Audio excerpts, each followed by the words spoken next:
Ang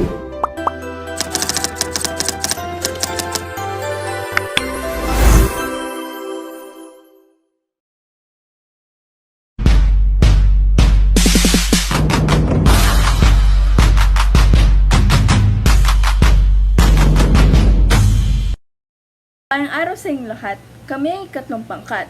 Ibabahagi namin ay ukol sa Mesopotamia. Bago natin umpisahan ang pagtatalakay, ipapakilala muna namin ang aming mga sarili. Ako nga pala si Chloe Evalie. Ako si Bianca Alex Cruz. Ako nga pala si Queen Hannah Marie Aldato. At ako naman si Rihanna Shikina Kayanan. Ako si Gian Marie Talabot. Ako si Payne Nicolai L. Sandoval. Ang tatalakayin natin ngayon ay Mesopotamia. Ano nga ba ang Mesopotamia? Ang Mesopotamia ay isang rehiyon sa timog kanlurang Asya sa sistema ng ilog ng Tigris at Euphrates na nakinabang mula sa klima ng heograpiya ng lugar upang maging host sa simula ng sibilisasyon ng tao. Ang kasaysayan nito ay minarkahan ng maraming mahalagang imbensyon na nagpabago sa mundo, kabilang ang konsepto ng oras, matematika, gulong, bangka, mapa at pagsulat. Ang Mesopotamia ay binigyang kahulugan sa pamamagitan ng pagbabago ng sunod-sunod ng mga namumunang katawan mula sa iba't ibang lugar at lungsod na nakukuha ng kontrol sa loob ng libong taon. Maraming salamat sa impormasyon, Chloe. Ngayon naman, saan umusbong ang Mesopotamia? Ang kabias ng Sumero, Mesopotamia, kinilala bilang cradle of civilization dahil dito umusbong ang unang sibilisadong lipunan ng tao. Ang Tigris River ay isang maunlad na pamuhayan na siyang pinagkukunan ng kabuhayan ng pamayanan.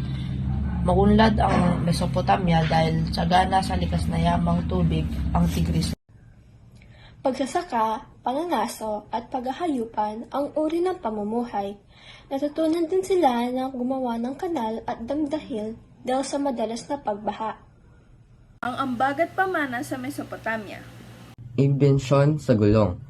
Ang pag-imbento ng gulong ay may ugnay sa Mesopotamia noong 1922. Natuklasan ng arkeologo na si Sir Leonard Woolley ang mga sinaunang gamit ng gulong sa pananiniwalang lungsod ng Ur. Ito raw ay ang pinakalumang parte ng sasakyan na natagpuan sa kasalukuyan. Cuneiform writing. Ang cuneiform ay ang unang sistema na pagsulat na nabuo at nagsimula sa Mesopotamia. Ang sistemang pangkomunikasyon na ito ay nilikha ng mga Sumerians dahil sa kalakalan upang mapadali mapanatili ang isang talaan ng mga komersyal na transaksyon na ginawa ng isang lungsod. Ang cuneiform ay isang lingwa franca sa buong rehiyon at kahit noong pagbagsak ng Sumer, ay patuloy pa rin itong ginagamit. Hanging Garden. Kilala ang Mesopotamia sa The Hanging Gardens of Babylon. Ito ay tinatag ni Haring Babazar II para sa kanyang asawa. Ang haba nito ay 1,600 metro at 2,600 metro ang taas. Nahati ito sa platform of floors. Ang mga sigurats ay napakalaking templo na itinayo sa Mesopotamia, partikular na Sumeria, bilang paggalang at pananampalataya sa kanilang mga Diyos. Sa tuktok ng gusali, ang mga pari ng Sumeria ay nag-iwan ng mga handog, pagkain at mahalagang bagay para sa kanilang mga Diyos. Agrikultura at pag-aalaga ng hayop.